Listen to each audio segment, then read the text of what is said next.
കളയാൻ കാരണം സുരേഷ് ഇവിടെ ഇത്രയും ക്രൗഡ് ഫുൾ ആയിട്ടുള്ള പരിപാടി നടക്കുമ്പോ അവർക്ക് കറണ്ട് കളയാണ്ടിരിക്കാൻ പറ്റുമോ? അതുകൊണ്ട് തന്നെയാണ് ഇവിടെ ഇന്ന് വരെ കറണ്ട് കട്ടുണ്ടായിട്ടില്ല. ഇന്ന് മാത്രം കട്ട് ചെയ്യേണ്ട കാര്യം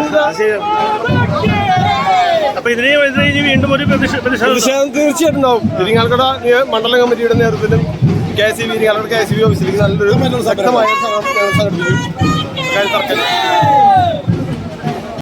100 മാർക്ക് വാങ്ങിയ താമര നിധിയും നമ്മുടെ സുരേഷ് ചേട്ടൻ MP ആയിട്ട് ഡൽഹി ചെയ്യും.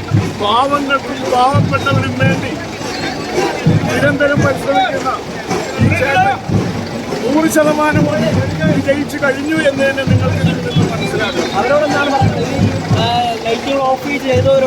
എന്തുകൊണ്ടൊന്നും കണ്ണടച്ചാൽ ഇരുട്ടാവില്ല എന്ന് ഇവിടുത്തെ ഇലക്ട്രിസിറ്റിക്കാർക്ക് മനസ്സിലാകാം.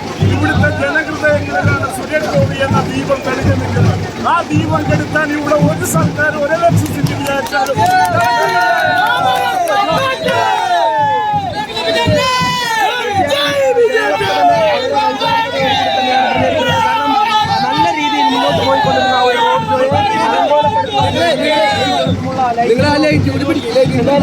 നമുക്കൊക്കെ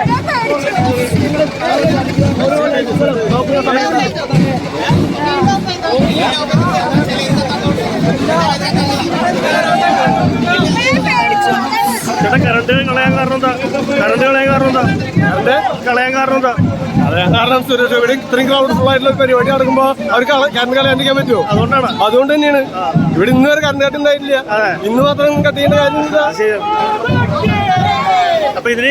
വീണ്ടും ഒരു പ്രതിഷേധം തീർച്ചയായിട്ടും ഉണ്ടാവും. ഇരിങ്ങാലക്കുട മണ്ഡലം കമ്മിറ്റിയുടെ നേതൃത്വത്തിലും KCB ഇരിങ്ങാലക്കുട KCB ഓഫീസിലേക്ക് നല്ലൊരു ശക്തമായ സംഘടിപ്പിക്കും.